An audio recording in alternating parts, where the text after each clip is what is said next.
1.640.000.000 cash tunai. Nah, uangnya saya beliin mobil Isuzu Elf long warna putih, dapat 4 unit. Satu unitnya seharga 410 juta. Dia utangnya 200 miliar lunas, tanpa jual aset, tanpa nyicil, tanpa bayar. Nah, saya tanya, kenapa bisa utangnya lunas 200 miliar? Gak taunya dia tidak melakukan apa-apa, dia hanya melakukan setiap hari dia baca Quran sehari 10 juz. Sehari 10 juz. Jadi dia tidak syariat, tidak ikhtiar. Istilahnya dia tidak berusaha mencari top up pinjaman, tidak mencari untuk take over. Jadi utangnya nggak di take over, ya udah situ aja utangnya. Nah, saya baru ingat dulu saya meraktekin juga ilmu itu, tapi nggak 10 juz. Ke Bu Ai kan utangnya 2,5 miliar. Kalau Bambang Anco kan 2,8 miliar. Nah, dulu saya paksain Bu Ai, saya suruh baca apa? Kamu apa terangin? Yasin 41 kali sehari, Ar-Rahman 41 kali sehari. Utang 2,5 miliar tanpa bayar, tanpa nyicil, tanpa jual aset. Nah, saya ingat, oh iya. Terus saya baca-baca, kenapa gue dulu ngajarin dulu ya? Dulu Pak Haji maksain saya suruh baca 10 juz, paksain itu. Saya cari dong ayatnya apa ya, dulu saya ngajarin, kan saya gak ada kiainya bro, gak ada gurunya. Jadi gurunya ya pasien saya. Jadi kalau bapak dan ibu hajatnya terkabul, itu kiai saya, guru saya. Apa yang dulu gue ngomong ya? Saya baca nih tadi nih. Oh ini ada ayatnya. Nah bapak dan ibu dengerin ya. Ini ayatnya nih, ini bukan saya ngomong, bukan. Pak Gandhi kan juga 10 juz. Oh iya, 10 juz ya. Ini ya, dengerin. Ada seorang ulama berguru kepada seorang ulama. Selang beberapa saat, dia ingin melanjutkan belajar ke guru lain, dan sang gurunya berpesan, jangan tinggalkan membaca Al-Quran. Semakin banyak baca Al-Quran, urusanmu semakin mudah. Dan muridnya pun melakukan. Dia membaca Al-Quran 3 juz per hari. Sampai dengan 10 juz per hari. Dan urusannya pun semakin mudah. Allah yang mengurus semua urusannya. Waktu pun semakin berkah. Kemudian, apa yang dimaksud dengan berkahnya waktu? Bisa melakukan banyak hal dalam waktu sedikit, itulah berkah Al-Quran. Al-Quran membuat kita mudah mengefektifkan manajemen waktu. Bukan waktu yang mengatur kita, akan tetapi kita yang mengatur waktu. Padahal teorinya, orang yang membaca Al-Quran menghabiskan banyak waktu, mengurangi jatah kegiatan lain. Tapi Allah yang membuat itu semua menjadi berkah, hingga menjadi begitu efektif. Hidup pun efektif. Dan Allah akan mencurahkan banyak berkah dan kebaikan kepada kita karena Al-Quran. Dan Allah akan mencurahkan banyak keberkahan dan kebaikan kepada kita karena Al-Quran. Salah satu berkahnya adalah membuka pintu kebaikan dan membuka kesempatan untuk amal soleh yang berikutnya.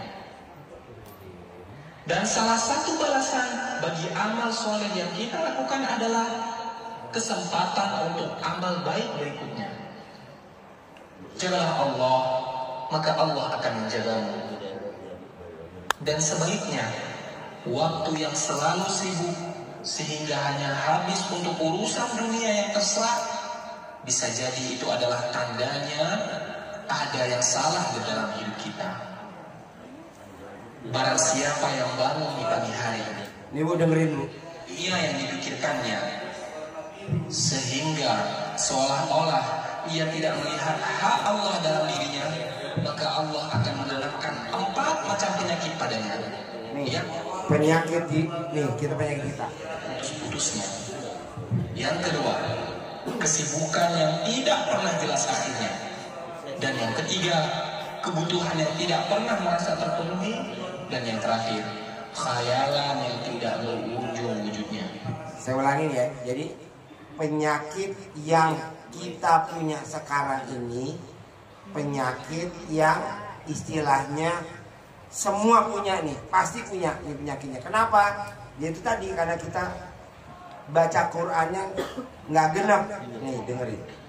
Dipikirkannya, sehingga seolah-olah ia tidak melihat hak Allah dalam dirinya, maka Allah akan menanamkan 4 macam penyakit padanya. Yang pertama, kebingungan yang tiada putus-putusnya. Yang kedua, kesibukan yang tidak pernah jelas akhirnya. Dan yang ketiga, kebutuhan yang tidak pernah merasa terpenuhi. Dan yang terakhir, khayalan yang tidak berujung wujudnya. Keberkahan waktu yaitu bisa melakukan banyak amal kebaikan di dalam waktu yang sangat sempit dan sangat sedikit. Selamat membaca Al-Quran dan beraktivitas dengan berkah Al-Quran.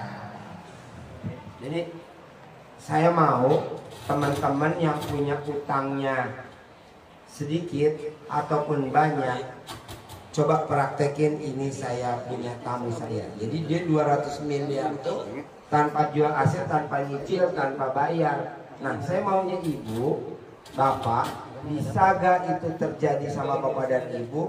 Praktekin baca Quran sehari 10 juz.